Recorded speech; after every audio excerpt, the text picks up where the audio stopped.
Hi, I'm Rich Karlgaard, publisher of Forbes, and today I'm in Meridian, Idaho, suburb of Boise, and I'm here at the corporate headquarters for Scentsy, the fragrance company that's growing like gangbusters, and I'm talking with Jennifer Pugh, the Chief Human Resources Officer at Scentsy. Wow, you guys are an outlier in this rocky economy. We are, and we're so excited to be with you today. Well, tell us a little bit about what Scentsy does and its history, and when you joined in 2007, and there were only 65 employees, and over 1,000 employees now? Yeah, we've had quite the story. It's been quite the ride. When I started in 2007, I was a consultant. I was working for large companies and small companies and startups, and had a friend that said, we've got this little company that's this candle business, and we think you should go and take a look and see what they're doing. They need help with a handbook, basic human resource things. So I went in and met our CEO, Orville Thompson, and he said, we need some help hiring people. We have about 17 people to hire in 3 months, is what I thought he said. What he actually said is, we have 70 people. We will be doubling our workforce in 3 months. So I went in a little cocky, thinking, oh, no problem, I can do this. And what I found was the wildest ride I've been on in my career. Well, let's talk about the full-time employees and the challenges of growing to be a company that's dispersed around the country and distribution centers in Texas and near Chicago, and the kinds of financial and technical talent that you need to bring aboard to support a company like that. Yeah, you know, early on we made a decision. We have 3 founding principles. It's simplicity, authenticity, and generosity. And we really use those as our guiding filter for bringing top talent in. It was easy, particularly as we started to get notoriety, and we had some people with very large pedigrees, very impressive backgrounds, very technically skilled. It would have been very easy for us to have been enamored by that and hire people that didn't necessarily fit the culture we were trying to establish. So we really shied away from that as much as we could. And I mean, I saw some stellar resumes that we walked away from that other organizations would have been salivating over these candidates, but they were entitled.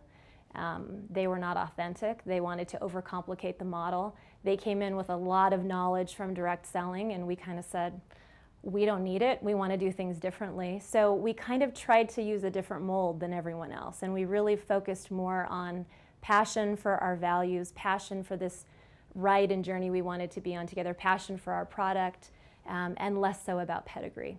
You have compete for talent, retain talent, a lot on lifestyle issues. Describe some of those. I was fascinated to learn, for instance, that you can have a chef prepare at a fairly reasonable price take-home meals at night, which for singles and young parents is a real advantage. It's huge. You know, I'm personally very passionate about this concept of what I call work-life integration. I think for so long we focused on work-life balance and making sure that there was a separation of both and equally balanced on each side.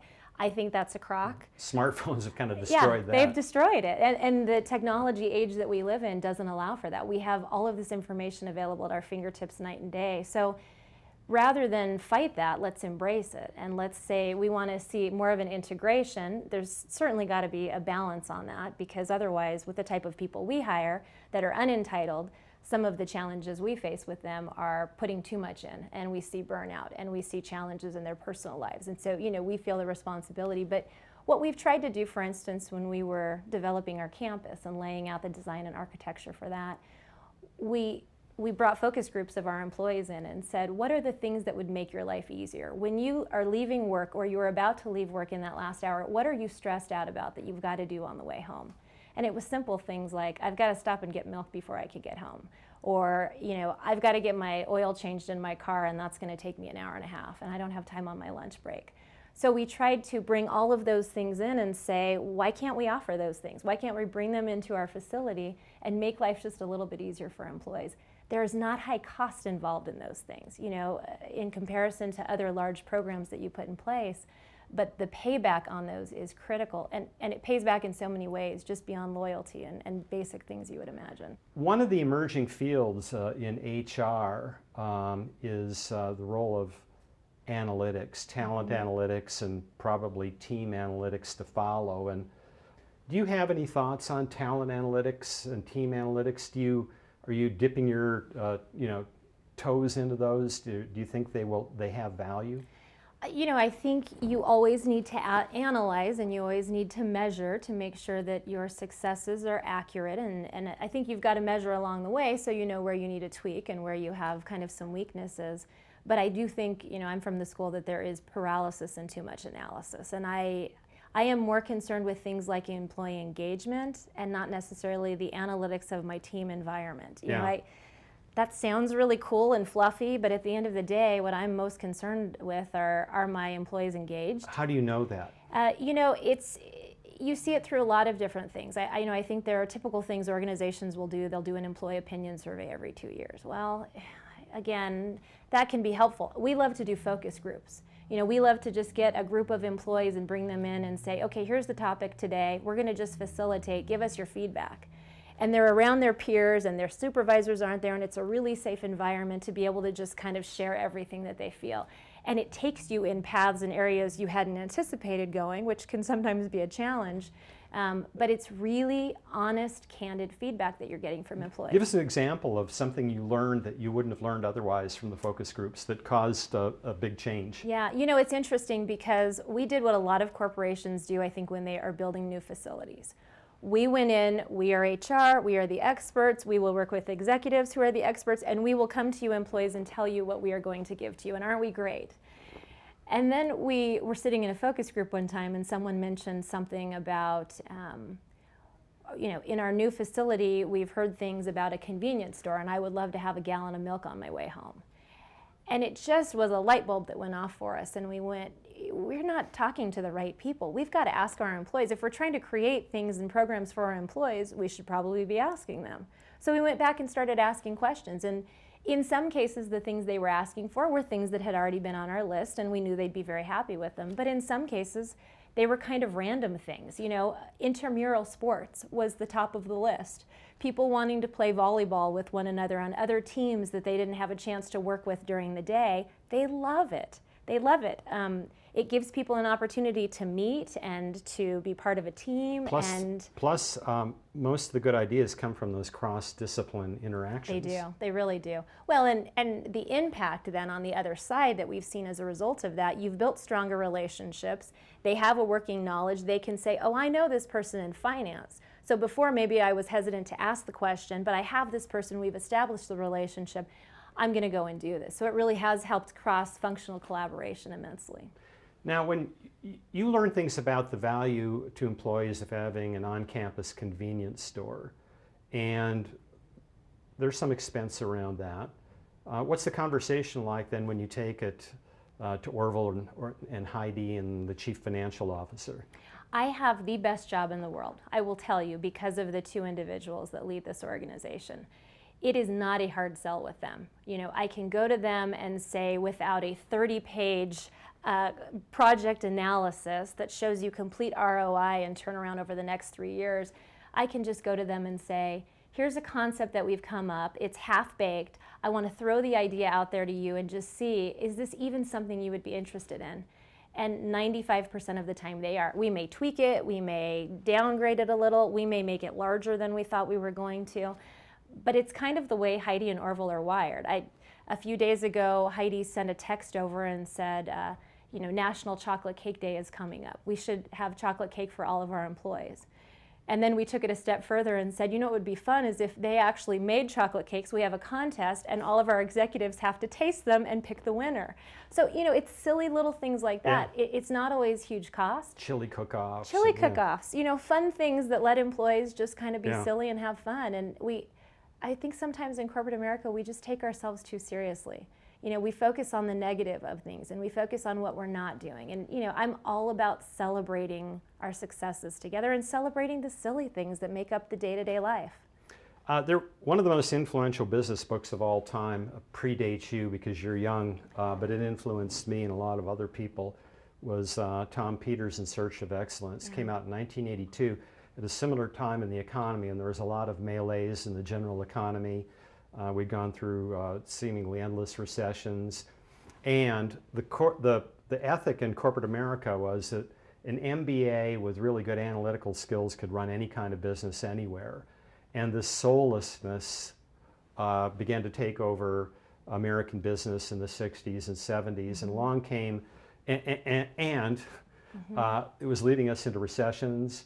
We were losing our market share to Japan, was really hot then. Germany was starting to come back. And Tom was the only guy to really figure it out. And now it's everybody gets it, but it was the idea that passion counts, and even love. Love of the products, love of the customer, love for one another. Are these really cultural values that you, if you can't measure them, are they worth pursuing? They are absolutely worth pursuing.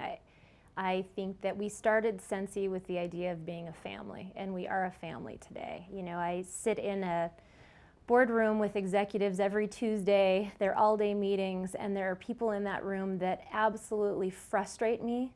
They drive me crazy. We can yell at one another, we can have conflict, but at the end of the day, I respect them, I love them, I trust them. I know that we are all striving towards the same goal, and there's this shared passion and energy that we have that allows us to have conflict, which is completely necessary and critical in a growing, thriving organization.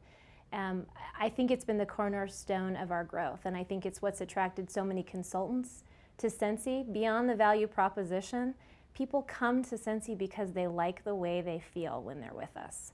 They like the way Orville and Heidi make them feel. So, you know, although like any good family, we have our dysfunctions, I think that's what we try to base things on. And really, again, you know, our guiding principles, being authentic. If you're really being authentic with someone, there's a vulnerability that goes along with that. You know, I'm breaking down some walls so that I can work with you. And we see loyalty from employees because of that. You know, employees want to be loved. They want to be cared for. They want to know that people value them and the contribution that they make. And so when you sterilize that and it becomes too corporate, you start to see employees become disengaged. Two typical lists a lot of magazines, including Forbes, put out is the list of most innovative companies and the list of the best places to work. And it used to be that there wasn't a lot of correlation between the two. Just observationally, it seems like those two values, most innovative and best places to work, are beginning to correlate in an interesting way. Do you think my observation about that is true, and where do you think it leads? Yeah, I do think it's true. You know, I think, again, Scentsy has been a case study for that. I think when you are led by an entrepreneurial spirit, innovation is part of the DNA of the corporation. And so I think that we've seen that at Scentsy, that we want to take new ideas, that we know that we're only as good as our next idea or the next opportunity that's presenting itself and in front of ourselves. I think tying that then to the rest of the organization and to employees and this ability to want to grow and develop and be part of a team, when you marry those, you've got some great synergy. You've got a lot of creativity, you've got a lot of passion, you've got people that aren't fearful. You know, I think sometimes in large corporations, the fear of failure squashes innovation. Yeah. And I think by creating an environment that's very family friendly and hey, we're all a team and we're going to succeed or fail together, you have to make a lot of mistakes. We have had some really dumb ideas. We have tried to roll out some products that have not worked, and we're a better organization because we did it, you know, because we failed and then we looked back and said, okay, well, what did we learn from that failure? You don't sit in it, you don't get stuck in that, you look at it and then you move on and you keep going the same direction you were headed.